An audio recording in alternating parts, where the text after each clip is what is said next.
Hi hello friends, welcome to Mouni cine updates. இந்த வீடியோவில் பூங்காற்று திரும்புமா சீரியலோட அடிஷ்னல் காஸ்டிங் டீடைல்ஸ் வந்து பார்க்க போகிறோம். அது கூடவே யார் டைரக்ட் பண்ண போகிறா, ப்ரொடக்ஷன் டீம் எல்லாமே பார்க்கலாங்க.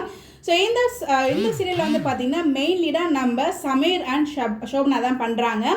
அது மட்டும் இல்லை, நம்ம விஜய் டிவியில் பேக் டு பேக் வந்து நிறைய சீரியல்ஸ் வந்து லான்ச் ஆக போது. ஆஃப்டர் பிக் பாஸ்க்கு அப்புறம் நம்ம திரவியம் பவித்ரா பண்ணிட்டு இருக்காங்களா டெலிஃபேக்ட்ரி மூலியமா சிந்து பைரவி அந்த ஒரு சீரியல். அதுக்கப்புறம் குளோபல் வில்லேஜஸ் ப்ரொடியூஸ் பண்ணுற மதுமிதா அரவிந்த் வந்து மெயின் லீடாக பண்ணாங்க. அடிஷனல் காஸ்டிங் நிறைய நான் ஷேர் பண்ணியிருக்கேன், செக் பண்ணி பாருங்க வீடியோஸை.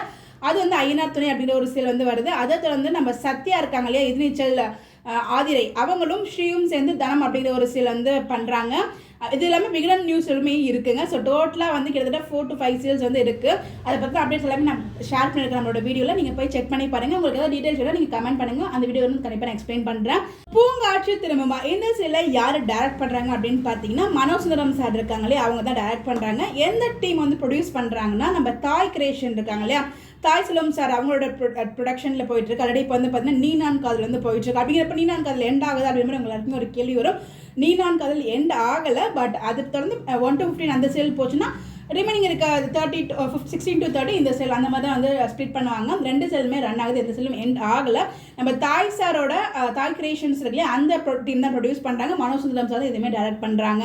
தாய் செல்வம் சார் நம்மளை விட்டு பிரிஞ்சு 2 வருஷம் ஆகுது. December 15 தான் வந்து அவங்க மறைந்த நாள். ஸோ கண்டிப்பாக இந்த நேரத்தில் அவங்களை வந்து நினைவுக்கு வந்து ஆகணும். Miss you sir. கண்டிப்பாக நிறைய சூப்பர் ஹிட் சீரியல் வந்து கொடுத்துருக்காங்க. இவங்க ஒரு சூப்பர்பான ஒரு டேரக்டர். கண்டிப்பாக நம்ம எல்லாருமே ஒரு மிஸ் பண்ணுவோம் இந்த ஒரு தருணத்தில். ஸோ இந்த சீரியலில் மீண்டும் இணைந்த தருணம் அப்படிங்கிற மாதிரி 3 பேர் வந்து பார்த்தீங்கன்னா இணைஞ்சிருக்காங்க ஒரே சீரியல்லேருந்து. நம்ம ஆக்டர் ஷோபனா இருக்காங்க இல்லையா, அவங்க, ஆனந்த் பாபு சார், அதுக்கப்புறம் பார்த்தீங்கன்னா இவங்க நிஷா, அவங்க 3 பேருமே முத்துலக சீரியலில் ஆக்ட் பண்ணாங்க. அது மட்டும் இல்லாமல் நம்ம நிஷா கூட இப்போ ரீசெண்டாக தான் வந்தாங்க. பட் ஆனந்த் பாபு சாரும் நம்ம ஷோபனா பார்த்தீங்கன்னா ஸ்டார்டிங்லேருந்து எண்டிங் வரைக்குமே இருந்தாங்க. ஒரு நல்ல பாண்டிங் வந்து இருந்துச்சு அவங்களுக்குள்ள. ஒன்ஸ் அகேன் சேம் காம்போ வந்து இந்த சீரியலுமே வருது. மேபி இது ஹீரோட அப்பா வராங்களா இல்லை ஹீரோனோட அப்பாவா நமக்கு தெரியல. அதெல்லாம் நமக்கு அப்டேட் கிடைச்சா நான் ஷேர் பண்ணுறேன். அவங்களோட வந்து ஆக்ட்ரஸ் ரீமா, அவங்களுமே வந்து பார்த்தீங்கன்னா இந்த சீரியலில் ஜாயின் ஆயிருக்காங்க.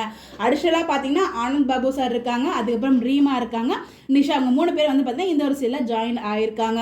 ஸோ இதை பற்றி நீங்கள் நினைக்கிறீங்கன்னு சொல்லி மறக்காம கமெண்ட்டில் ஷேர் பண்ணி இன்னும் அடிஷனல் கேஸ்டிங் பற்றி டீடைல்ஸ் கேட்டுட்டு இருக்கேன். அப்டேட் கிடைச்சா கண்டிப்பாக நான் ஷேர் பண்ணுறேன். Bye by.